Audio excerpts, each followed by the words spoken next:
Hi guys, good morning. मैं धीरज कुमार। तो guys आज हम देखने वाले हैं क्लास 10 की मैथमेटिक्स। चैप्टर हमारा 3 चल रहा है और गाइस में हम लोग आज प्रश्नावली 3 का EH देख रहे हैं। और जो कि मैंने यहाँ पर सवाल नंबर 1 से लेकर 10 तक क्वेश्चन सॉल्व भी कर लिया है और आज सवाल नंबर 11 को हम लोग देखने वाले हैं। तो चलिए हम लोग सवाल नंबर 11 को चर्चा करते हैं और देखते हैं कि सवाल नंबर 11 में कहा क्या जा रहा है। तो यहाँ सवाल नंबर 11 को आप देख पा रहे होंगे। कहा यह जा रहा कि मीना 2000 रुपये निकालने के लिए बैंक गई और उसने खजांची से 50 और 100 रुपए के नोट देने के लिए कहा। मीना ने कुल 25 नोट प्राप्त किए। ज्ञात कीजिए कि उसने 50 और 100 रुपए के कितने नोट प्राप्त किए। तो गाइज ये क्वेश्चन एनसीईआरटी से रिलेटेड करके दिया जा रहा है और इसमें ये कहा गया कि मीना द्वारा 2000 रुपये बैंक से वो निकालने गई और वो खजांची, जिससे खजांची का मतलब होता है जो कैशियर करके होते हैं, जो वहाँ के पैसा बांटने वाले मैनेजर जी होते हैं, उनसे कहा यह गया कि आप हमें 50 और 100 रुपये का ही नोट दीजिएगा। तो मैनेजर ने उनको 50 और 100 दोनों को मिलाकर टोटल उनको 25 नोट दिया। और इसके बाद वहाँ पर यह भी कहा गया कि ज्ञात कीजिए कि उसने 50 और 100 के कितने नोट। यहाँ पर टोटल 50 और 100 का टोटल जो है वो 25 नोट उनको मिला है। बट हमको ये नहीं पता है कि 50 का कितना नोट था और इसके बाद 100 का कितना नोट था। वही चीज़ हमको याद करना है कि 50 और 100 का नोट क्या करके दिया था। तो चलेगा इस क्वेश्चन को हम लोग समझते हैं। तो यहाँ पर हमको ये समझना होगा कि 50 रुपए का नोट या 50 रुपए के नोटों की संख्या क्या थी और इसके बाद 100 रुपए के नोटों की संख्या क्या करके थी। तो हम यहाँ पर जो कि हमें नहीं पता है तो हमें कोई अज्ञात राशि मानकर सॉल्व करना पड़ेगा गाइस, जैसा कि आप सब जानते हैं। और ये सवाल नंबर 11 करके दिया जा रहा है। तो माना 50 रुपए के नोटों की संख्या, 50 रुपए के नोटों की जो संख्या होगी वो मैंने यक्स मान लिया। तो नोटों की संख्या को अगर मैंने यहाँ से यक्स माना तो, और इसके बाद 100 रुपए के जो नोटों की संख्या है, 100 रुपए के नोटों की संख्या, जो यहाँ पर नोटों की संख्या होगी 100 रुपए के, उनको हम वाई मानकर चलते हैं। कि माना ये कि टोटल 50 रुपए के यक्स नोट हैं और 100 रुपए के वाई नोट करके दिए जा रहे हैं। और ये भी कहा गया कि 50 और 100 दोनों के नोट को मिलाकर 25 नोट के बराबर है। तो मैं यहाँ से प्रश्नानुसार मैं ये कह सकता हूँ कि टोटल यहाँ से 50 रुपए के जो कि यक्स नोट करके दिए गए और वाई जो कि मैंने माना कि 100 रुपए के नोट टोटल वाई हैं और दोनों नोट को मिलाकर वो 25 नोट के बराबर होंगे। जैसा कि मैं इसे समीकरण नंबर 1 मानकर सॉल्व कर सकता हूँ। और इसके बाद अगर प्रश्न में ये कहा गया कि अगर एक नोट 50 रुपए का नोटों की संख्या अगर यक्स है, तो जैसे देखिए यहाँ पर नोटों की संख्या यक्स, मैंने 50 रुपए की नोटों की संख्या यक्स माना है। तो यहाँ पर हम समझ सकते हैं कि 50 रुपए के कितने नोट हैं। तो नोटों की संख्या यक्स है, तो 50 का गुणा हम अगर यक्स में करते हैं तो हमको ये मिल जाएगा कि जो 50 रुपए के जो नोट हैं वो कितना रुपए है टोटल। तो हम यहाँ पर ये कह सकते हैं कि 50 गुणे यक्स, और 50 गुणे यक्स का पहले मतलब आप समझिए। यहाँ पर समझिए कि अगर मैं 50 का गुणा यक्स में कर दूंगा तो हमको कितना पता चले। जैसे गाइज मान लीजिए हमारे पास 10 रुपए का कुल मिलाकर के 15 नोट है। अब यहाँ पर 10 रुपए का 15 नोट है तो हम ये समझ जाएंगे कि हमको कितना हमारे पास रुपए है। तो 10 पच्चीस 50 होगी, हमारे पास 150 रुपये है। उसी प्रकार अब यहाँ पर हमको ये समझना है कि अगर हमारे पास 50 नोटों की संख्या यक्स है और 50 नोट के हैं, तो हम यहाँ टोटल देखना चाहते हैं कि हमारे पास कुल कितना पैसा है। 50 रुपये का जो नोट है उनका कितना टोटल पैसा है। तो हम 50 का गुणा यक्स में करेंगे और इसके बाद फिर ये कहा गया कि अगर 100 रुपये का वाई नोट है तो 100 रुपये के वाई नोट को मिलाकर वो कितना रुपए हो रहा है। तो हम उसका भी 100 का गुणा वाई में करेंगे और ये कहा गया दोनों को जोड़कर वो कितने हज़ार रुपये के बराबर है। वो 2000 रुपये के बराबर है। कितने का? वो 2000 रुपये बराबर है। अब यहाँ से हल करेंगे 50 यक्स और प्लस आपका 10 वाई, सॉरी 100 वाई बराबर, यहाँ से आपको मिल जा रहा है क्या गाइस, यहाँ पर 2000 मिल जाएगा। यहाँ से मैं 50 कामन भी कर सकता हूँ, जो कि यक्स प्लस आपका 50 दूना 100, यहाँ से 2 आई और बराबर 2000 करके मिल जाएगा। तो यक्स प्लस 2y बराबर यहाँ 2000 कर सकते हो और बटी 50, यहाँ 0 से 0 कट जाएगा, 5 चौके 20, यहाँ 40 मिल जाएगा। तो हम यहाँ कह सकते हैं कि यक्स प्लस 2y बराबर यहाँ से हमको मिल गया 40। इसे मैं समीकरण नंबर 2 मान कर चलता हूँ। अब यहाँ 50 रुपये और 100 नोटों की संख्या ज्ञात करने के लिए हमें यक्स और वाई का मान याद करना होगा। तो मैं समीकरण 1 और 2 को जब तक सॉल्व नहीं करूँगा तब तक हमें y और x का मान नहीं मिल पाएगा। तो हम यहाँ करते कि यहाँ समीकरण 1 और 2 को यहाँ पर अगर मैं घटा देता हूँ तो हमारे लिए ज़्यादा बेहतर हो जाएगा। तो समीकरण 1 और 2 को घटाने पर क्या मिलेगा, तो हम देख पा रहे हैं यहाँ से समीकरण 1 हमारा यक्स है, समीकरण नंबर 2 हमारा यहाँ यक्स, ये भी आपका यहाँ पर पहला पद यक्स करके दिया जा रहा है। अगर 2 को मैं 1 से घटाऊंगा तो यक्स से यक्स घट जाएगा, और 2y से y घटाएंगे तो y मिल जाएगा बराबर। यहाँ 40 में से अगर मैं 25 घटा दूंगा तो हमको 15 मिल जाएगा। जो मैं यहाँ कह सकता हूँ कि y जो कि y बराबर 15 मिल चुका, और y मैंने क्या माना था 100 रुपये, नोटों की संख्या y है तो y के स्थान पर 15 मिल चुका है। तो मैं ये कह सकता हूँ कि 100 रुपये के कितने नोट हैं, 15 नोट हैं। 50 रुपये के नोट याद करने के लिए y का मान मैं समीकरण 1 या 2 किसी में रख सकता हूँ। तो y का मान मैं अगर समीकरण 1 में रख देता हूँ, और समीकरण नंबर 1 हमारा क्या है, यक्स प्लस वाई बराबर 25 करके यहाँ यक्स प्लस वाई के स्थान पर 15 रख सकते हो बराबर 25। यक्स ये प्लस 15 उस तरफ जाएगा तो माइनस में हो जाएगा, तो हम यहाँ से घटाएंगे तो यक्स बराबर जो कि 25 में से 10 गए 15 मिल जाएगा। तो हम यहाँ कह सकते हैं कि 50 रुपये के टोटल कितने नोट हैं, तो 10 नोट हैं। अब यहाँ कह सकते हैं 50 रुपये के हमारे पास 10 नोट हैं, और 100 रुपये के कुल मिलाकर के हमारे पास 15 नोट करके दिए जा रहे हैं। तो ये गाइज आपका क्वेश्चन नंबर 11 था, जो कि बहुत ईजी करके दिया गया था।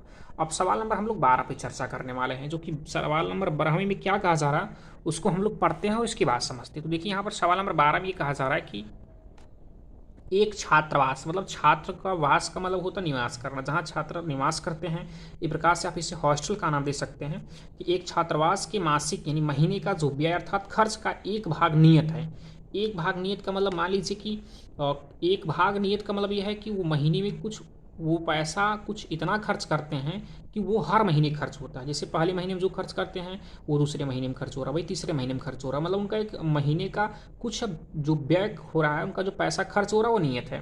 तथा शेष इस पर निर्भर करता है कि छात्र ने एक दिन में छात्र ने कितने दिन भोजन किया। मतलब उसके बाद ये निर्भर करता है कि छात्र से एक महीने में 10 दिन भोजन कर रहे हैं, 5 दिन कर रहे हैं, 20 दिन कर रहे हैं, 15 दिन कर रहे हैं, वो चीज़ उस पर डिपेंड कर रहा है।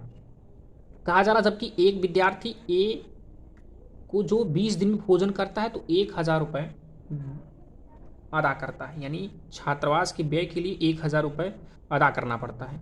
जो कि जो एक विद्यार्थी बी जो है वो 26 दिन भोजन करता है तो वो 1180 रुपये अदा कर रहा है। तो कारण नियत व्यय और प्रतिदिन की भोजन का मूल्य ज्ञात करना होगा। प्रश्न को पहले आप समझिए। प्रश्न ये कहा गया कि मान लीजिए हमारे पास यहाँ पर प्रश्न में कहा गया कि एक मान लीजिए होटल है, हॉस्टल है, और ये हॉस्टल में बच्चे रहते हैं। यहाँ पर कहा गया 2 बच्चों को लेकर बात हुई है, एक ए और एक बी। तो ये कहा गया कि इनका जो नियत महीने का जो नियत खर्च है वो मानकर चलते हैं कि माना इनका नियत जो खर्च है वो कुछ रुपए है। जैसे मान लीजिए कि हॉस्टल में क्या होता है, कुछ लड़के अपना टिफिन तो लगवा ही लेते हैं, टिफिन का वो अलग खर्च होगा, टिफिन जो कि भोजन करने का वो अलग खर्च होता है। और इसके अलावा जैसे कि कुछ अंडा खाने का या फल खाने का, इनको एक दुकान पर इनका नियत खर्च हो जाता है कि एक महीने में इतना इनका पेमेंट गिरेगा फूड खाने के लिए, यानी भोजन खाना, फूड यानी जो आपका फ्रूट करके होगा वो फ्रूट खाने के लिए। तो इनका एक नियत मान लीजिए एक मासिक जो व्यय होता है, नियत हर महीने उनका वो लगातार उतना पेमेंट होगा ही, वो नियत खर्च हो जा रहा है। इसके बाद जो ये हो रहा है कि एक महीने में कितने दिन वो टिफिन मंगा रहे हैं, अर्थात एक महीने में कितना वो भोजन कर रहे हैं। तो हम सबसे पहले यहाँ पर करते क्या है कि मानते ये हैं कि दोनों बच्चों अर्थात व्यक्तियों, लड़कों का, स्टूडेंट अर्थात विद्यार्थियों का नियत खर्च कितना होगा। तो मानते कि माना नियत खर्च या व्यय, जो महीने का नियत खर्च है, यहाँ मासिक अपनी दिखा सकते हैं, मासिक अर्थात महीने का नियत व्यय, यहाँ मैं लिख देता हूँ महीने का नियत व्यय। तो महीने का जो नियत व्यय है वो यक्स रुपये मानकर चलते हैं। और इसके बाद ये मानते हैं कि एक दिन का जो भोजन कर रहे हैं उसका कितना रुपये हो रहा है। तो मैं यहाँ दिखा देता हूँ कि प्रतिदिन, एक दिन का मतलब प्रतिदिन भोजन का खर्च, भोजन का जो खर्च है, जो पैसा लग रहा है वो मानते हैं वाई रुपये करके दिया जा रहा है। अब इसके बाद प्रश्न में हम लोग समझते हैं, प्रश्नानुसार में ये कहा जा रहा है। अब प्रश्नानुसार में यहाँ पर ये कहा जा रहा है कि अगर ए जो व्यक्ति ए करके या विद्यार्थी जो ए करके दिया जा रहा है कि विद्यार्थी ए जो है वो 20 दिन भोजन करता है, विद्यार्थी ए 20 दिन भोजन करता है, 20 दिन भोजन करता है, अब भोजन करने के बाद इसको, इसका जो नियत खर्च है, जो महीने का खर्च, वो चीज़, और 20 दिन भोजन करके टोटल यहाँ मैं कह सकता हूँ कि 1000 उसका खर्च हो रहा है। 1000 रुपये यहाँ से कह सकते हैं। तो अब देखिए 20 दिन होगा तो हम सबसे पहले ये समझेंगे कि इनका मतलब 10 दिन वो नियत खर्च कर रहा है। 10 दिन नियत होगा तो हम ये समझ सकते हैं कि नियत खर्च को मैं 100 रुपये मान चुका हूँ। इसके बाद एक दिन का अगर प्रतिदिन भोजन का मैं वाई रुपये मान चुका हूँ, तो यहाँ 20 दिन भोजन करें तो 20 वाई हो जाएगा, और बराबर टोटल कितना पैसा हो रहा है वो 1000 रुपये करके। और इसे मैं समीकरण नंबर 1 मान कर चलता हूँ। ये विद्यार्थी ए के द्वारा भोजन होगा। अब विद्यार्थी हम बी का निकाल लेते हैं, तो यहाँ होगा विद्यार्थी बी कितने दिन भोजन कर रहे हैं। वो विद्यार्थी जो बी है वो 26 दिन भोजन कर रहा है। तो 26 दिन भोजन करने में भोजन करने का जो खर्च है वो 1180 रुपये लग रहा है। तो हम ये कह सकते हैं कि भाई 26 दिन कर रहा है, मतलब 4 दिन उसका फूड में जा रहा है, कहीं भी जा रहा है, महीने का समझ सकते हो। तो महीने का जो उसका नियत खर्च होगा वो 100 रुपये, और एक दिन का जो भोजन करने का मूल्य है वो खर्च है वो वाई रुपये है। तो 26 का होगा 26 वाई, और बराबर यहाँ से 1180, जो कि मैं इसे समीकरण नंबर 2 मान सकता हूँ। अब यहाँ से महीने का नियत व्यय वो प्रतिदिन भोजन का खर्च अर्थात यक्स और वाई का मान ज्ञात करने के लिए हमें इस समीकरण को सॉल्व करना होगा। तो हम यहाँ करते क्या है, समीकरण 1 व 2 को घटा देते हैं घटाने पर, और यहाँ घटाएंगे, देखिए यक्स को यक्स से घटा देंगे 0 हो जाएगा, 26 को 20 से घटाएंगे तो 6 वाई हो जाएगा, बराबर 1180 को अगर 1000 घटाएंगे तो यहाँ 180 हो जाएगा, और यहाँ से y का मान ज्ञात करेंगे तो 180/6 हो जाएगा, और 6 3 18 कर सकते हो, यहाँ 3 जो कि 30 बच रहा है। तो यहाँ y का मान हमको मिल चुका है 30, जो कि मैं कह सकता हूँ कि एक दिन भोजन करने का जो खर्च है वो 30 रुपये लग रहा है।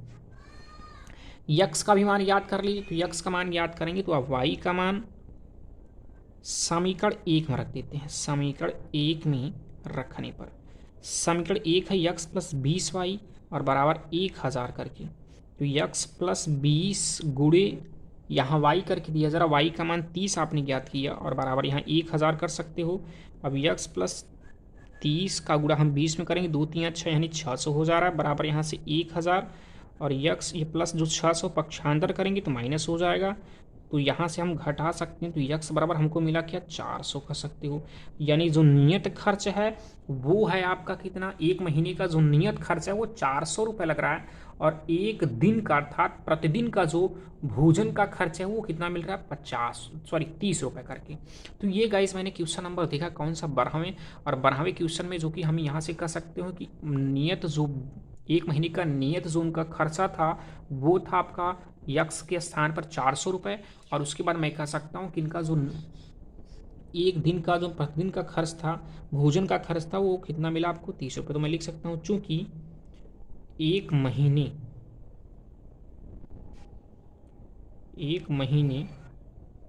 का नियत खर्च बराबर कितना मिला, यहाँ से मैंने यक्स माना था, यक्स बराबर कितना मिला 30 रुपये लिख सकते हैं। और इसके बाद जो प्रतिदिन भोजन का जो खर्च था, तो भोजन का खर्च को मैं वाई रुपये मान चुका हूँ, तो दिखा सकते हैं वाई के स्थान पर 400 रुपये। तो ये रहा हमारा क्वेश्चन नंबर गाइस 12वां करके। अब हम लोग देखने वाले हैं 13 क्वेश्चन को। तो 13 वाले क्वेश्चन में क्या कहा जा रहा है उसको हम लोग समझते हैं। अब यहाँ 13 वाले क्वेश्चन में ये कहा जा रहा है, जो कि आप देख भी पा रहे हैं यहाँ पर बुक में, कि यश ने एक टेस्ट में 40 अंक अर्जित किए। यहाँ यश ने एक टेस्ट में 40 अंक अर्जित किए जब उसके प्रत्येक सही उत्तर का 3 अंक मिलते हैं, तथा अशुद्ध अंक यानी अशुद्ध उत्तर का 1 अंक उसकी कटौती कर ली जाती है, यानी कम कर दी जाती है, कम का मतलब घटा दी जाती है। तो यदि उसे सही उत्तर का 4 अंक मिलते हैं तो अशुद्ध अंक 2 काट लिए जाते हैं। तो यश 50 अंक अर्जित करते हैं। तो टेस्ट में वो कितने प्रश्न किए थे, यानी प्रश्नों की संख्या क्या थी। तो हम ये समझते हैं कि प्रश्न में बहुत ही बढ़िया ढंग से बताया जा रहा है कि यश अगर एक टेस्ट में 40 अंक अर्जित करते हैं, और 40 अंक अर्जित कब करते हैं, कहा यह गया कि यदि उनका सही उत्तर जो होगा, सही उत्तर पर उनको 3 अंक मिलता है और जो गलत होगा उसमें से 1 नंबर कटौती कर दी जा रही है। और उसके बाद पुनः प्रश्नानुसार में करने के बाद लास्ट में पूछा है कि प्रश्नों की संख्या क्या है। तो मैं ये मानता हूं कि प्रश्न के उत्तर, ये जो सही प्रश्न के उत्तर हैं या जो प्रश्न के जो सही उत्तर हैं उनकी संख्या क्या है, उनको यक्ष मानकर चलते हैं। अच्छा, या तो मैं ये कर सकता हूँ, या तो मैं ये कर सकता हूँ कि भाई अगर एक प्रश्न का या एक सही प्रश्न के उत्तर का जो अंक है उसे मैं यक्ष मानकर चलता हूँ कि भाई सही उत्तर का कितना पा रहे हो, तो प्रश्न में दिया जा रहा सही उत्तर का 3 अंक पा रहे हैं, लेकिन कितना सही उत्तर है वो नहीं पता। तो मानेंगे कि माना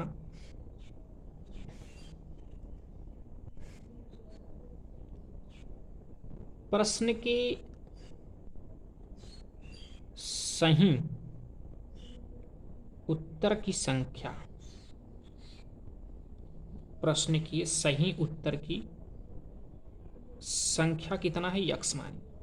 अगर प्रश्न के सही उत्तर की संख्या यक्ष है और इनका कितना प्रश्न सही हो रहा है, 3 प्रश्न सही हो रहा है, सॉरी एक प्रश्न, कुल मिलाकर के यक्ष प्रश्न है, उत्तरों की संख्या जो है, सही प्रश्न के उत्तरों की संख्या जो है वो यक्ष है। तो कुल मिलाकर उत्तरों की संख्या अगर यक्ष है तो इनको 3 अंक मिलते हैं, एक प्रश्न पर 3 अंक मिलते हैं। तो यक्ष प्रश्न का इनको यक्ष प्रश्न का कितना अंक मिलेगा, तो यक्ष प्रश्न का इनको मिल जाएगा 3 गुणे यक्ष कर सकते हो, जो कि 3x अंक कह सकते हो, ये 3x अंक प्राप्त करते हैं।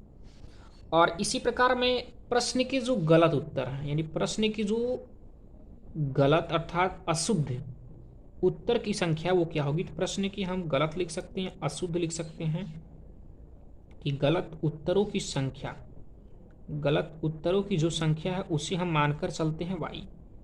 अगर ये मानते हैं कि y गलत उत्तर हैं, y गलत उत्तर हैं, तो गलत उत्तर टोटल y है और उनका एक गलत उत्तर पर 1 नंबर कटौती कर ली जाती है। तो हमारे पास उत्तरों की संख्या कुल है कितना, y है।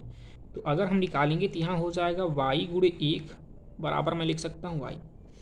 अब इनको कहा गया कि टोटल जो 3x था, प्रश्नानुसार मैं यहाँ दिखा सकता हूँ कि 3x सही उत्तर, उनमें से एक प्रश्न या कुछ प्रश्न की गलत भी थे, उनमें से जो गलत प्रश्न होगा उत्तर उनका नंबर जो मिलेगा घटा दिया जाता है, तब जाकर इनको 40 अंक अर्जित करते हैं। जो कि प्रश्न में पहले ही कह दिया कि 40 अंक अर्जित करते हैं कब, जब प्रत्येक उत्तर के 3 अंक तथा ये अशुद्ध सही उत्तर के 3 अंक और अशुद्ध अंक के 1 अंक मिलते हैं। अब इसे हम समीकरण नंबर 1 मानकर चलते हैं।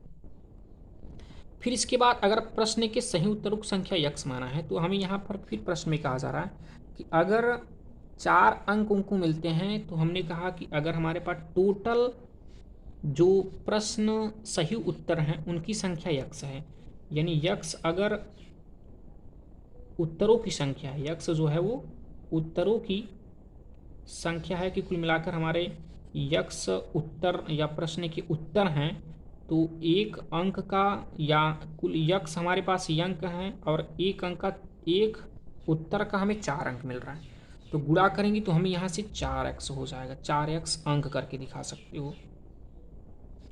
इसी प्रकार जो गलत करके दिया जा रहा है कि y गलत उत्तर दिखा सकते हो, y गलत उत्तरों की जो संख्या है। अब y टोटल कितना गलत है, y गलत है, और एक y माने एक गलत पर कितना अंक कटौती की जा रही, तो 2 अंक कटौती की जा रही। तो टोटल हमारे पास y प्रश्न है, यानी गलत उत्तर हैं, और 2 हमारा क्या है नंबर मिल रहा है, तो गुणा करेंगे 2y हो जाएगा। अब यहाँ से पुनः प्रश्न अनुसार में दिखाएंगे तो हो जाएगा पुनः प्रश्नानुसार, तो टोटल इनको 4x अंक अर्जित किए और जिनमें से इनका 2y गलत भी हो गया है, तो 2y इनका गलत नहीं हुआ, 2y इनका अंक कटौती भी कर दिया गया, जिससे इनको 50 अंक मिलते हैं। टोटल इनको 50 अंक मिलते हैं तो अब इसे हम समीकरण नंबर 2 मान कर चलते हैं। अब समीकरण 1 और 2 सॉल्व कर लेंगे तो हमको सही उत्तर और गलत उत्तरों की संख्या पता हो जाएगी। तो यहाँ लिखेंगे समीकरण 1 व 2 को हल करने पर, समीकरण 1 व 2 को हल करेंगे तो क्या मिलेगा। समीकरण नंबर 1 क्या है, 3x माइनस 2y बराबर 40। और समीकरण नंबर जो 2 करके दिया जा रहा वो क्या है, वो है 4x माइनस 2y बराबर 50 करके। अब यहाँ पर अगर हम विलोपन विधि यूज कर लेते हैं तो ज़्यादा बेहतर होगा। तो चलिए, वैसे तो हमने यहाँ से y है केवल 2y मैंने उतार दिया, गलत किया है। अब यहाँ y का गुणांक -2 है तो इसमें हम 2 का गुणा करते हैं, और यहाँ y का गुणांक -1 करके दिया है तो 1 का गुणा कर रहे हैं। तो हम माइनस को इसलिए नहीं ले रहे हैं क्योंकि माइनस यहाँ है, यहाँ भी माइनस है। जब चिन्ह बराबर होगा तो नहीं करते हैं। अगर यहाँ प्लस होता यहाँ माइनस होता तो हम प्लस और माइनस यहाँ भी लेते, प्लस और माइनस साथ के साथ अंक भी लेते। तो चलिए 2 3 6 गुणा करेंगे, 2 3 6 x मिल जाएगा, माइनस 2 का गुणा y में करेंगे तो 2y बराबर यहाँ से 40 गुना 80 करके हो जाएगा। 1 का गुणा 4 में x में करेंगे 4x हो जाएगा, और 1 का गुणा 2y में करेंगे 2y बराबर यहाँ से 1 पची 50। इनको घटा देते हैं, माइनस प्लस माइनस ये कैंसिल आउट। 6x से 4x घटाएंगे तो 2x मिल जाएगा, बराबर कर लेते हैं 80 में से 50 घटाएंगे तो 30 मिल जाएगा। तो x का मान यहाँ निकालेंगे 30/2, जो कि 15 दूना 30 में कह सकता हूँ। तो x का मान यहाँ हमको 15 मिल चुका है। तो मैं ये कह सकता हूँ कि यहाँ पर जो सही उत्तरों की संख्या थी वो 15 क्वेश्चन थे, यानी 15 अंक की संख्या 15 क्वेश्चन थे, यानी प्रश्न थे। अब यहाँ से y का मान ज्ञात करते हैं। तो x का मान समीकरण 1 में रख दिया जाए तो हमको y का मान मिल जाएगा।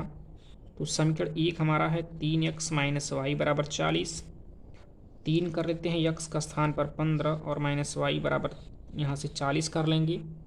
तो 15 3 45 माइनस वाई बराबर 40 कर लीजिए, ये माइनस ये प्लस 45 पक्षांतर करेंगे तो माइनस 45 हो जाएगा। तो यहाँ मिल जाएगा माइनस वाई बराबर 40 माइनस 45, और ये माइनस वाई बराबर 45 में से 40 घटाएंगे -5, ये माइनस से माइनस कट जाएगा। वाई बराबर क्या मिला 5। तो यहाँ वाई का मान हमको 5 मिल चुका है, जो कि मैं कह सकता हूँ कि जो गलत उत्तरों की संख्या वो 5 है। अब यहाँ प्रश्नों की संख्या पूछा है, तो प्रश्नों की संख्या ज्ञात करने के लिए जितना गलत उत्तर है जितना सही उत्तर है उनके जो प्रश्न हैं उनको हम जोड़ लेंगे। तो देखिए यहाँ 15 सही प्रश्न थे और हमारे 6 क्या थे, 5 हमारे गलत प्रश्न करके थे। जोड़ेंगे टोटल 20 मिलेगा, यानी कह सकते हो कि प्रश्नों की संख्या कितनी थी, 20 था। तो यहाँ हमारा जो प्रश्नों की संख्या मिल जाएगा वो प्रश्नों की संख्या टोटल हमको 20 मिल जाएगा। तो ये रहा हमारा आंसर, जो कि ये क्वेश्चन नंबर 13 करके दिया गया। अब हम लोग सवाल नंबर जो कि 14 को करने वाले हैं। तो 14वें प्रश्न में क्या कहा जा रहा है उसको हम लोग देखते हैं।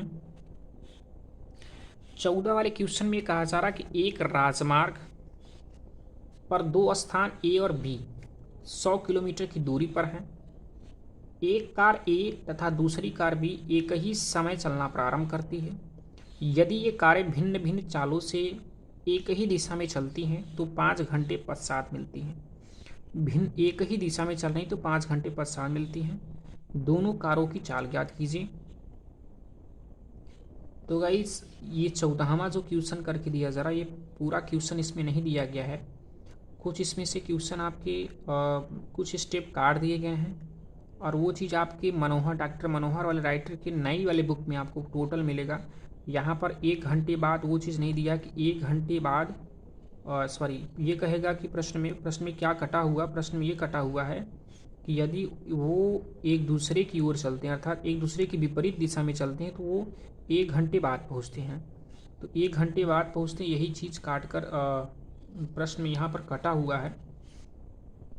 तो हम लोग करते क्या हैं, प्रश्नों को आपके पास अगर डॉक्टर मनोहरे करके होगा और उसका नया बुक होगा तो आप उसमें चेक करेंगे तो ये क्वेश्चन टोटल नहीं दिया है, कुछ स्टेप आपके काट दिए जा रहे हैं।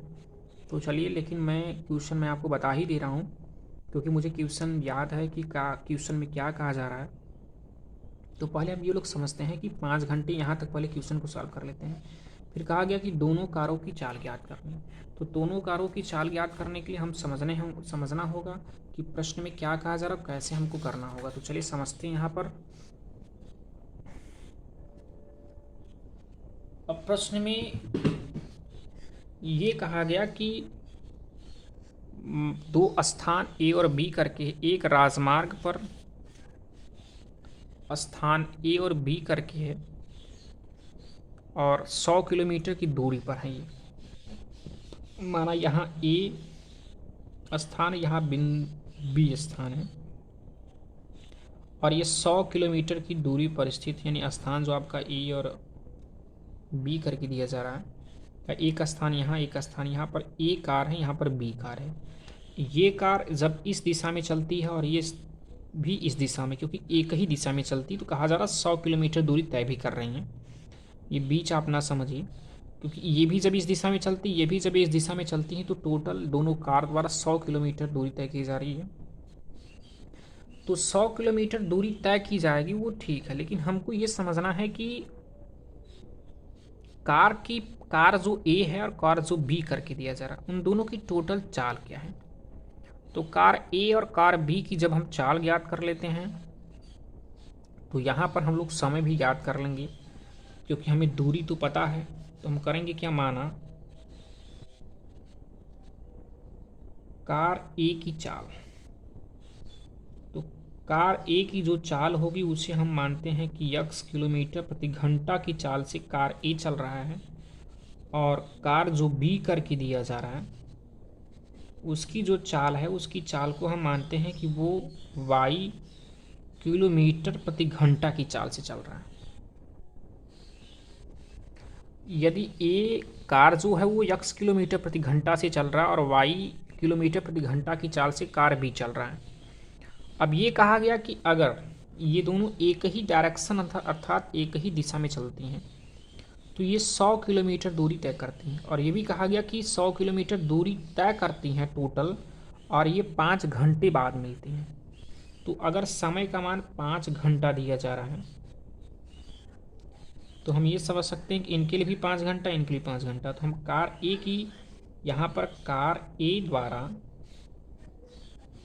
5 घंटे में तय की गई दूरी, अगर मैं यहाँ तय की गई दूरी याद करना चाहूँ, जो कि दूरी बराबर होता है चाल गुणे समय करके, तो चाल का मान हम देख पा रहे हैं यहाँ से दिया जा रहा है हमको, कार ए की चाल x है और समय हमारा दिया जा रहा है 5 घंटा, और गुणा करेंगे तो 5x घंटा मिल जाएगा।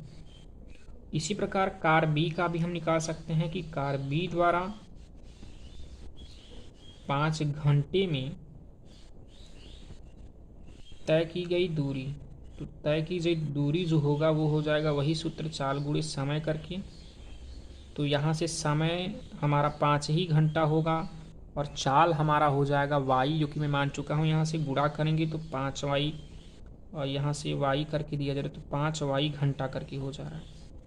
अब ये दोनों एक ही दिशा में चलती हैं, तो प्रश्नानुसार अब ये कहा गया कि दोनों एक ही दिशा में चलती हैं, और ये 5x घंटा, अब 5x घंटा नहीं होगा, किलोमीटर होगा गाइस। तो यहाँ अगर 5x किलोमीटर दूरी ये तय करती है, 5y किलोमीटर ये दूरी करती हैं, और दोनों कितना कर रही, तो 100 किलोमीटर लिख सकते हैं। 5x प्लस 5y, दोनों कार, ये कार ए की दूरी, कार बी की दूरी, दोनों मिलाकर टोटल वो 100 किलोमीटर दूरी तय कर रही हैं। अब यहाँ से हम सॉल्व करेंगे, 5x प्लस 5y बराबर 100 है, तो 5 कामन कर लेंगे तो हो जाएगा x प्लस वाई बराबर 100 करके 5 पक्षांतर करेंगे तो x प्लस वाई बराबर यहाँ से 100/5 कर लेंगे तो 20 पंचे 100, यहाँ से 20 मिल जाएगा। तो हम x प्लस वाई बराबर 20 कर लेंगे और इसे समीकरण नंबर 1 मानकर चलते हैं। अब इसके बाद प्रश्न में ये कहा गया कि अगर ये कार ए जो है वो 5 घंटे में इतना दूरी तय करती है। फिर प्रश्न में यहाँ पर बुक में मैंने कहा नहीं दिया है, डॉक्टर मनोहर वाली बुक आप नई बुक में देखें तो वहाँ मिलेगा। प्रश्न में ये कहा गया कि अगर ये कार ए और कार बी 1 घंटे द्वारा तय की गई जो दूरी होगी वो भी ज्ञात कर लेंगे, और ये भी कहा गया कि 1 घंटे यानी समय का मान 1 घंटा दिया जा रहा, चाल ए और बी का पता ही है और दूरी उतना ही तय कर रहे। तो हम यहाँ निकालेंगे कार कार ए द्वारा 1 घंटा में तय की गई दूरी, तय की गई जो दूरी होगी, अब दूरी वही चाल गुणे समय हो जाएगा। तो यहाँ चाल गुणे समय हम लोग करते हैं, और चाल का मान यक्स है और समय का मान 1 तो गुणा करेंगे यक्स ही होगा, और ये एक दूसरे के विपरीत दिशा में चल रही है गाइस, ये भी ध्यान दीजिएगा। अब ऐसे कार हम बी ज्ञात करते हैं, तो कार बी द्वारा 1 घंटा में तय की गई दूरी, तय की गई दूरी, और यहाँ जो दूरी होगा वो सूत्र हो जाएगा चाल गुणे समय करके। अब हमारा यहाँ देख सकते हैं चाल का मान y है, कार बी की चाल y थी और समय 1 तो गुणा करेंगे तो y, यहाँ से ये x किलोमीटर हो जाएगा, ये y किलोमीटर। अब ये कहा गया कि दोनों विपरीत दिशा में चलती हैं। दोनों विपरीत दिशा में चलने मतलब क्या होगा, पहली चाल कार ए की चाल वो बी की चाल से घट जाएगी, तो यहाँ 5 यहाँ यक्स मिला है, यक्स माइनस वाई बराबर कितना दूरी तय कर रही है, तो 100 किलोमीटर। इसे हम समीकरण नंबर 2 मान कर चलते हैं। ये आपका पुनः प्रश्नानुसार में दिखा सकते हैं आप। तो अब ये समीकरण 1 और 2 हम सॉल्व करेंगे तो हमको कार ए की चाल और कार बी की भी चाल मिल जाएगी। तो हम समीकरण 1 और 2 घटा लेते हैं। तो समीकरण 1 घटा या जोड़ दोनों में से कोई भी कर सकते हो, दोनों से मिल जाएगा। तो समीकरण 1 व 2 को मैं जोड़ दे रहा हूँ, को जोड़ने पर देखिए यहाँ यक्स को यक्स से जोड़ेंगे तो आपका 2x हो जाएगा, और ये माइनस वाई या प्लस वाई कट जाएगा बराबर। ये 20 को अगर हम 100 से जोड़ेंगे तो 120 मिल जाएगा। यहाँ यक्स बराबर मिल जाएगा 120/2, जो कि कटाने पर 60 मिल जाएगा। तो यक्स बराबर मैं लिख सकता हूँ 60, यक्स बराबर 60, जो कि कह सकते हो कार जो ए की चाल थी वो 60 किलोमीटर प्रति घंटा। और इसके बाद हम कार बी की ज्ञात करना चाहते हैं, तो यक्स का मान समीकरण 1 या 2 में रख दीजिए आप। तो यक्स का मान समीकरण 1 में रखने पर, तो यहाँ समीकरण 1 आपका यक्स प्लस वाई बराबर 20 करके था, तो यक्स का मान 60 रखेंगे और प्लस वाई बराबर यहाँ से 20 हुआ, वाई बराबर यहाँ से 20 माइनस 60, वाई का मान माइनस यहाँ से आपको 40 मिलेगा, जो कि गाइज मैं यहाँ कह सकता हूँ कि चाल का मान माइनस में नहीं होता है। तो यहाँ दिखाएंगे कि वाई बराबर आपका प्लस 40 मिल जाएगा। तो कार ए की जो चाल होगी वो 60 किलोमीटर प्रति घंटा होगी, और जो कार बी होगी उसकी जो चाल होगी वो आपका 40 किलोमीटर प्रति घंटा करके होगा। तो ये गाइज आपका क्वेश्चन नंबर,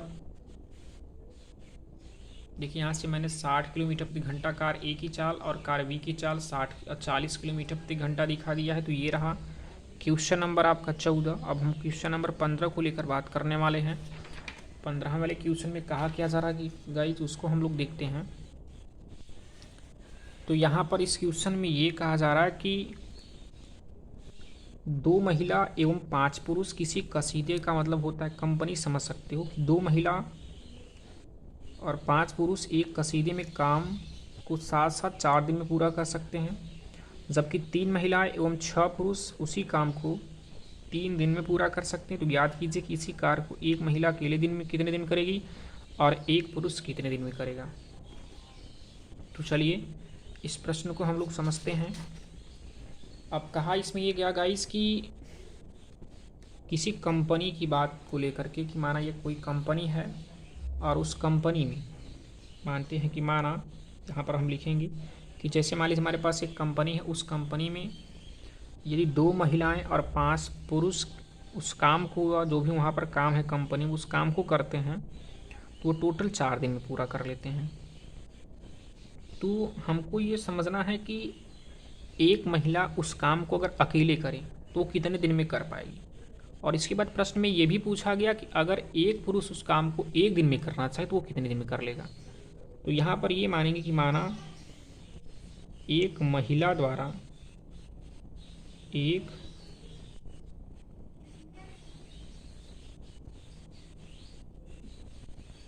महिला द्वारा किया गया कार्य, या अकेले लिख सकते हो कि अकेले महिला द्वारा किया गया कार्य, या मैं दिखा सकता हूँ कि एक महिला द्वारा काम को करने में लगा समय, एक महिला द्वारा काम को करने में लगा समय, जो समय होगा वो समय कितना हो जाएगा उसे हम यक्ष दिन मानकर चलते हैं।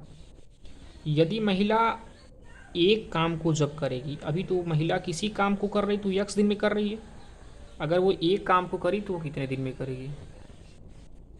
तो यहाँ अगर एक महिला किसी एक काम को करेगी तो वो 1/x हो जाएगा। तो एक महिला किसी एक काम को करने में लगा समय, तो करने में लगा जो समय होगा वो हो जाएगा आपका, एक काम को करने में लगा समय 1/x दिन, अगर 2 काम होगा तो 2/x दिन हो जाएगा। अब यहाँ एक महिला किसी एक काम को करती 1/x दिन में, तो उसी प्रकार अगर हम पुरुष को ज्ञात करना चाहेंगे तो एक पुरुष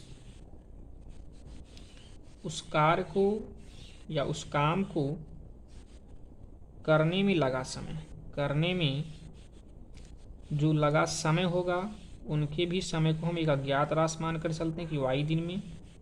लेकिन अब वो व्यक्ति अगर एक दिन में करेगा या एक पुरुष उस काम को, एक पुरुष एक काम को करने में लगा समय, करने में लगा जो समय होगा, अब वो समय हो जाएगा जैसे यहाँ पर आपका 1/x हुआ तो ये आपका 1/y दिन हो जाएगा।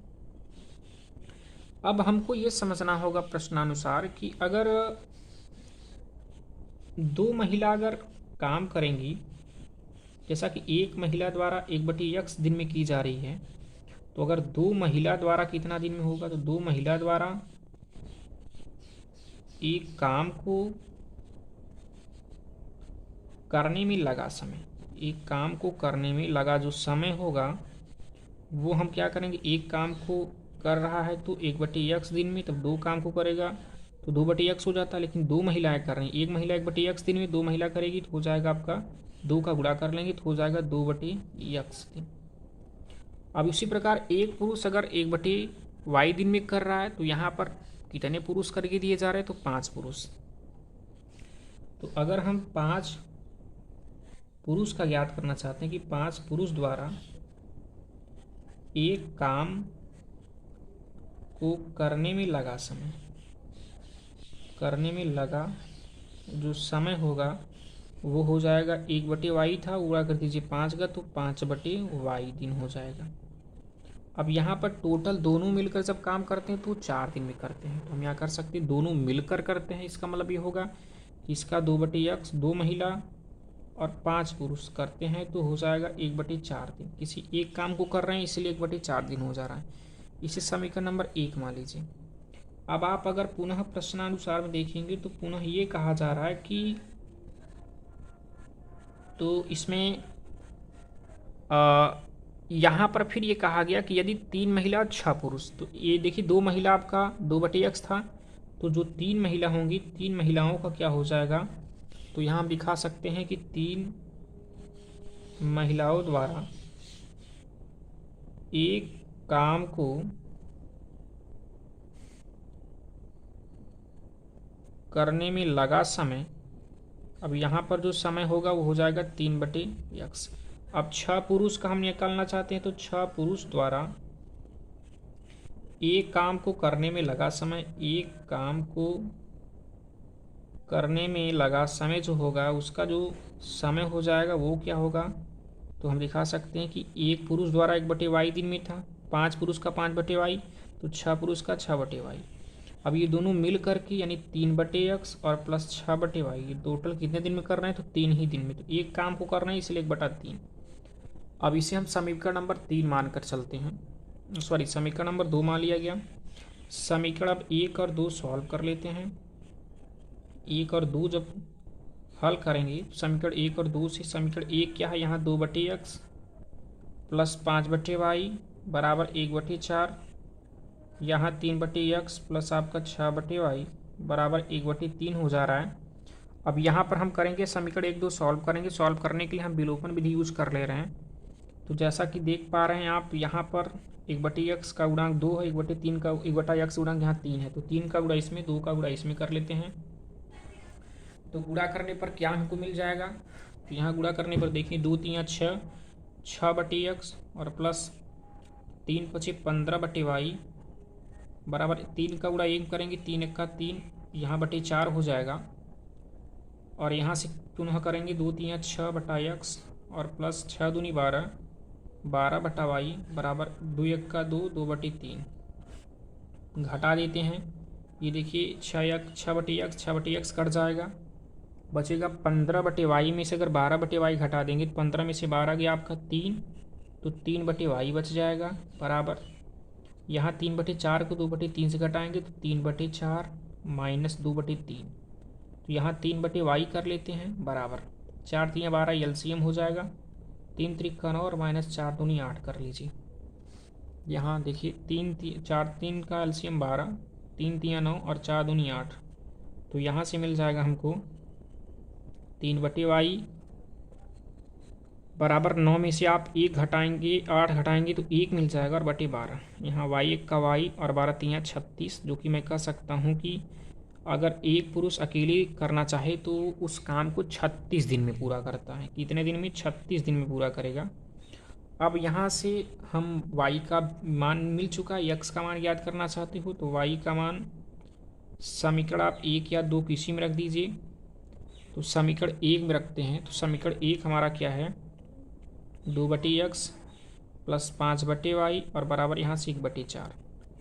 तो देखिए यहाँ से 2/x कर लेते हैं और प्लस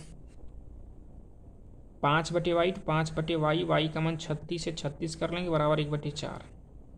ये 5/36 को पक्षांतर कर देंगे तो माइनस में हो जाएगा, तो यहाँ 2/x बराबर 1/4 माइनस 5/36। अब 2/x बराबर यहाँ 36 और हम 4 का एलसीएम करेंगे तो 36 ही मिलेगा। 36, अब 4 का भाग 36 में करेंगे तो 9 चौक 36, 9 बार गया, 9 1 का 9 और माइनस 36 1 का 36, एक बार जा रहा है, 1 का हम गुणा 5 में करेंगे 5 मिलेगा। तो 2/x बराबर 9 में से 5 घटाएंगे आपका 4 मिलेगा, 4/36, 4 1 का 4, 4 9 36, तो यहाँ से बचा 2/x बराबर 1/9 करके। और यहाँ क्रॉस मल्टीपल करेंगे तो x 1 का x बराबर 9 दूनी 18, जो कि मैं कह सकता हूँ यहाँ x का जो मान मिला है वो 18, यानी एक अगर महिला करना चाहेगी तो 18 दिन में करेगी और एक पुरुष करना चाहेंगे तो 36 दिन में। तो लिख सकते हो चूँकि एक महिला द्वारा उस कार्य को करने में लगा समय, उस कार्य को करने में जो समय लगेगा वो समय लगेगा आपको महिला द्वारा कितना समय लगेगा भाई? 18 दिन में कर रही है। और पुरुष जो होगा दिखा सकते हो, चूँकि एक पुरुष द्वारा उस कार्य को करने में लगा समय, करने में लगा समय, जो समय होगा वो 36 दिन हो जाएगा। तो यहाँ आप 36 दिन दिखा सकते हैं। तो ये गाइस क्वेश्चन नंबर हमारा 15 रहा। क्वेश्चन नंबर हम 16 को चर्चा करने वाले हैं। अब 16वें में क्या कहा जा रहा है उसको हम देखिए, ये एक्सरसाइज का लास्ट क्वेश्चन करके दिया जा रहा है। हमारा क्वेश्चन नंबर 16 जो है वो लास्ट क्वेश्चन है इस एक्सरसाइज 3H का। तो हम लोग देखते हैं, और इसमें ये कहा जा रहा है कि रूही 300 किलोमीटर दूरी पर स्थित अपने घर से जाने के लिए कुछ दूर रेलगाड़ी द्वारा तथा कुछ दूर बस द्वारा तय करती है। यदि वह 60 किलोमीटर रेलगाड़ी द्वारा तथा शेष बस द्वारा यात्रा करती है तो 4 घंटे लगते हैं। यदि वो 100 किलोमीटर रेलगाड़ी शेष बस यात्रा करे तो 10 मिनट अधिक लगते हैं। तो रेलगाड़ी एवं बस की चाल ज्ञात कीजिए।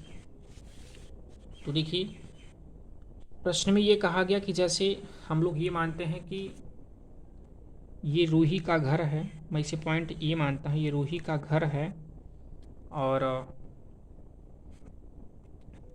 रूही मान लीजिए यहाँ है और यहाँ से लेकर यहाँ तक के बीच की जो दूरी है वो 300 किलोमीटर है। अब रूही यहाँ से कुछ दूरी बस से आती है तो कुछ दूरी ट्रेन से आती है। अब कुछ दूरी बस से आ रही है तो कुछ दूरी ट्रेन से आ रही है, और लेकिन पूरा जो दूरी होगा वो 300 किलोमीटर ही तय करती है। तो अगर बस से आएगी तो बस कितने समय में, या बस की जो चाल है वो कितनी है, और उसके बाद रेलगाड़ी की जो चाल है वो कितनी है, वो चीज़ हमको नहीं पता है।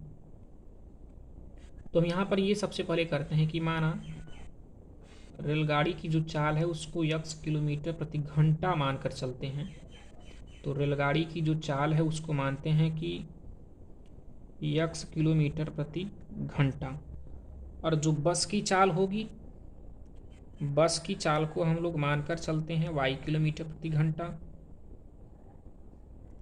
तो अब हम लोग समझते हैं कि अगर रूही 300 किलोमीटर यहाँ से अपने घर तक पहुँचना चाहती है, और पहले जो प्रश्नानुसार में वो कहा गया कि अगर वो 60 किलोमीटर रेलगाड़ी से आती है, 60 किलोमीटर अगर रेलगाड़ी से आती है, तो 60 किलोमीटर जब रेलगाड़ी से आएगी, रेलगाड़ी से आती है, तो उस समय ये कह सकते हो कि जो दूरी है वो कितना तय कर रही, तो रेलगाड़ी से वो दूरी टोटल 60 किलोमीटर तय कर रही है। तो हम कह सकते हैं 300 किलोमीटर में से अगर 60 किलोमीटर वो ट्रेन से तय कर रही, तो अब कितना बस से तय करेगी, तो शेष कहा जा रहा, शेष बस से तय करती है। तो ये 300 किलोमीटर माने 60 किलोमीटर तो हो जाएगा 240 किलोमीटर, जो कि ये बस से आ रही है। तो हम काम करते हैं कि हाँ, अगर रेलगाड़ी की चाल यक्स किलोमीटर प्रति घंटा और 60 किलोमीटर अगर वो रेलगाड़ी से आती है, तो हम ये देखते हैं कि 60 किलोमीटर द्वारा, या रेलगाड़ी जो है वो 60 किलोमीटर में कितना समय लगा रही है। रेलगाड़ी द्वारा 60 किलोमीटर तय करने में लगा समय, तो यहाँ लिखेंगे रेलगाड़ी द्वारा 60 किलोमीटर दूरी तय करने में लगा समय। और हम यहाँ समय निकालेंगे तो समय बराबर हो जाता है, सूत्र आप जानते हैं कि दूरी बटे चाल। दूरी बटे जब चाल हो जाएगा, दूरी जो कि रेलगाड़ी द्वारा 60 किलोमीटर तय की जा रही और 4 यक्स है, तो 60 बटे यक्स यहाँ पर इतना घंटा हो जाएगा। अब इसके बाद 240 किलोमीटर, 240 किलोमीटर जो कि बस से तय कर रही है, बस द्वारा तय की गई दूरी लिख सकते हैं, बस द्वारा तय की गई दूरी, तो 240 किलोमीटर तय कर रही है। तो हम यहाँ निकाल सकते हैं कि अब 240 किलोमीटर अगर बस द्वारा आ रही है, और बस की चाल कितनी है, वाई किलोमीटर प्रति घंटा, तो आप दिखाएंगे कि बस द्वारा 240 किलोमीटर दूरी तय करने में लगा समय। अब यहाँ पर जो समय होगा, समय का सूत्र वही होना चाहिए, समय बराबर दूरी बटे चाल। तो दूरी जो कि बस द्वारा 240 किलोमीटर दूरी तय हुआ, और चाल यहाँ पर हो जाएगा, और चाल कितना है वाई, तो हम दिखा सकते हैं 240 बटे वाई घंटा। अब यहाँ पर गाइस हमको प्रश्न में ये कहा गया कि जब बस और रेलगाड़ी द्वारा दोनों, यहाँ बस द्वारा और रेलगाड़ी द्वारा 60 बटे यक्स घंटा में पहुँच रही है, 240 बटे वाई घंटा में पहुँच रही है बस से, और दोनों मिलाकर वो घर पहुँचती है कितने घंटे में, 4 घंटे। तो लिख सकते हैं 60 बटे यक्स प्लस 240 बटे वाई, और बराबर हो जाएगा कितने घंटा में, 4 घंटा में पहुँचती है। इसे हम समीकरण नंबर 1 मानकर चलते हैं। सेम उसी प्रकार फिर ये कहा गया कि अगर 300 किलोमीटर में से वो रेलगाड़ी द्वारा 100 किलोमीटर तय कर रही, तो उसी प्रकार हम निकालेंगे पुनः समय क्या होगा, तो लिखेंगे रेलगाड़ी द्वारा 100 किलोमीटर दूरी तय करने में लगा समय। 100 किलोमीटर दूरी तय करने में लगा समय, तो वो समय हो जाएगा, समय बराबर दूरी बटे चाल। तो रेलगाड़ी द्वारा 100 किलोमीटर तय की जा रही, और चाल, रेलगाड़ी की चाल यक्स कर दी थी, 100 बटे यक्स घंटा हो जाएगा। टोटल 300 किलोमीटर था, अगर 100 किलोमीटर वो रेलगाड़ी से चली जाती है तो बचता है कितना, 200 किलोमीटर। तो हम दिखा सकते हैं कि बस द्वारा 200 किलोमीटर दूरी तय करने में, दूरी तय करने में लगा समय, करने में लगा समय। अब यहाँ पर समय वही दूरी बटे चाल, तो दूरी का मान जो कि 200 किलोमीटर है और बटे चाल वाई है, तो 200 बटे वाई लिख सकते हो इतना घंटा बस से आ रही है। तो गाइस यहाँ पुनः प्रश्नानुसार में हमने देखा कि ये चीज़ हुआ कि 100 किलोमीटर ट्रेन से और बस से आ रही कितना 200 किलोमीटर। तो कहा यह जा रहा कि 100 बटा यक्स प्लस 200 बटे वाई, टोटल कहा गया कि दोनों को आने में जो समय है वो पहले समय से, पहला क्या था 4 घंटा, पहले 4 घंटा लगा था, अब 4 घंटा से 10 मिनट अधिक लग रहा है, तो 4 घंटा प्लस आपका 10 मिनट हो जाएगा। तो होगा 100 बटे यक्स और प्लस यहाँ 200 बटे वाई बराबर 4 घंटा यहाँ है। अब मिनट को घंटा में चेंज कर लेते हैं, तो 1 मिनट में कितने घंटे होते हैं, तो 1 मिनट में आपका कितना घंटा होता है, 1/60 घंटा होता है। तो 10 मिनट में कितना हो जाएगा 60 गुणे 1/60, 10 गुणे 1/60 होगा, 0 0 कटा दीजिए, तो यहाँ मिल जाएगा। इनको आप लिख दीजिए 100 बटे एक्स और प्लस 200 बटे वाई। यहाँ देखिए 4 प्लस 1/6, तो हो जाएगा आपका 4 छंग 24, 25/6, यहाँ लिख सकते हो 25/6 घंटा। इन्हें हम समीकरण नंबर 2 मानकर चलते हैं। अब गाइज हम यहाँ समीकरण नंबर 1 और 2 सॉल्व करने वाले हैं।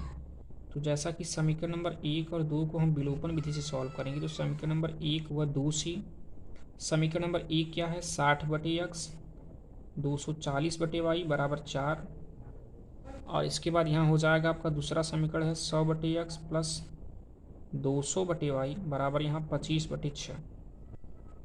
तो विलोपन विधि से हम करने के लिए करते कि हाँ गाइज, अगर मैं इसमें 5 का गुणा कर देता हूँ इसमें 3 का, क्योंकि 5 छक 30 यानी 300 और 10 यहाँ 30 यानी 300 हो जाएगा। तो यहाँ से हो जाएगा, गुणा कर लेते हैं 6 पंचे 30 जो कि 300 बटे एक्स प्लस 24 पंचे 120 हो जाएगा, तो हम यहाँ 120 और ये 0 बचा 1200 हो गया, बटे वाई कर लीजिए बराबर 5 चौके 20। ऐसे ही आप यहाँ 3 का गुणा 100 में करेंगे तो 300 बटे एक्स हो जाएगा और प्लस 2 3 6 600 बटे वाई बराबर यहाँ से 25 3 75 बटे 6 हो जाएगा। चिन्ह को परिवर्तित अर्थात घटा दे रहे हैं, तो 300 बटे एक्स 300 बटे एक्स, ये प्लस में ये माइनस में कट जाएगा, 1200 बटे वाई 600 बटे वाई, ये माइनस में ये प्लस में, 1200 में से 6 गया तो 600 बटे वाई हो जाएगा, और बराबर यहाँ 20 में से आप 75/6 घटा लेंगे, तो देखिए 600 बटे वाई बराबर 20 और 6 का एलसीएम और 1 का एलसीएम 1 हो जाए, 6 और 1 का एलसीएम 6 होगा, 6 दूनी 12 120 और माइनस 75। अब यहाँ से हमको मिला क्या 600 बटे वाई बराबर 120 में से अगर आप 75 घटा देंगी तो देखिए 10 में से 5 घटाएंगे 5 मिल जाएगा, और यहाँ बचा 11 में से आप 7 घटाएंगे 4 मिल जाएगा, बटे 6। यहाँ से हम देखिए कटा देते हैं 15 से, तो 15 तियाँ 45 और 15 चौका 60, यहाँ 40 बच रहा है, तो 3 1 का 3 और 3 दूनी 6, तो यहाँ बचा 40 बटे वाई बराबर यहाँ बचा 1/2। तिरिया गुणा करते हैं, वाई का गुणा 1 करेंगे, वाई 1 का वाई और 40 दूना 80, तो हम यहाँ ये कह सकते हैं कि वाई बराबर 80 किलोमीटर प्रति घंटा मिल चुका है, जो कि वाई मैंने माना था बस की चाल 80 किलोमीटर प्रति घंटा मिल चुकी है। अब हमको ट्रेन की चाल ज्ञात करनी है, तो वाई का मान समीकरण नंबर 1 में रख देते हैं। तो यहाँ दिखाएंगे कि वाई का मान समीकरण 1 में रखने पर, समीकरण 1 हमारा क्या था 100 बटे एक्स प्लस 200 बटे वाई बराबर 4 करके था, तो हम यहाँ से 100 बटे एक्स नोट करते हैं और प्लस 200 बटे वाई, और वाई का मान हमको क्या मिला यहाँ से 80 मिल चुका है, तो 80 कर लेते हैं बराबर 4। यहाँ 0 से 0 कट जा रहा है और 2 से कटा सकते हैं, तो 2 दूनी 4 या 2 से कटा दे रहे हैं तो 2 चौके 8 कर लेते हैं और 2 पंचे 10, पुनः कटा सकते हो 2 पंचे 10 2 दूनी 4, तो यहाँ 100 बटे एक्स प्लस यहाँ 5/2 मिला, 5/2 बराबर 4। इसके बाद यहाँ 100 बटे एक्स, ये 5/2 पक्षांतर करेंगे तो 4 - 5/2 मिल जाएगा, और 4 दूनी 8 तो 100/x बराबर 4 दूनी 8 और 5 1 का 5, तो 8 माइनस 5/2 मिल जाएगा। तो यहाँ 100/x बराबर 8 में से आप 5 घटाएंगे 3 मिल जाएगा, 3 आपका हो जाएगा 2। तो यहाँ से हम घटाने पर हमको मिल जाएगा 3/2। अब 3 का गुणा हम यक्स में करेंगे तो 3x मिलेगा, बराबर 100 का गुणा 2 में करेंगे तो 200 मिल जाएगा। यहाँ यक्स बराबर हमको 200/3 कर सकते हैं, इतना हम दिखा सकते हैं कि हमारा इतना प्रति घंटा होगा। तो गाइज हम यहाँ पर 200 करके था तो मैंने ध्यान नहीं दिया, यहाँ 50 होना चाहिए, तो 50 यहाँ 25 मिल जाएगा टोटल। यहाँ पर ये चीज़ मैंने गलत कर दिया है, तो हमको 25 मिलेगा, जो कि सॉल्व कर सकते हैं यहाँ से आपकी। मैं इधर से कर दे रहा हूँ, यहाँ पर देखिए, यहाँ 100/x और प्लस यहाँ 25 मिला हुआ है, बराबर आप 4 कर सकते हैं। देखिए 200/80 था, 0 0 कटा दिए, यानी मिला कि आपको 20/8 मिल चुका है। और यहाँ से हो जाएगा आपका 10, 2 से कटाएंगे 2 दहम्मा 20 और 2 चौके 8 और 2 दूनी 4 और 2 पंची 10, 5/2। ठीक है गाइस, इतना ही मिलेगा। तो आपका आंसर यहाँ से हो जाएगा क्या, 200/3, और इसे आप सॉल्व करेंगे तो दशमलव में आपको मिलेगा। तो ये रहा आपका आंसर। Thank you.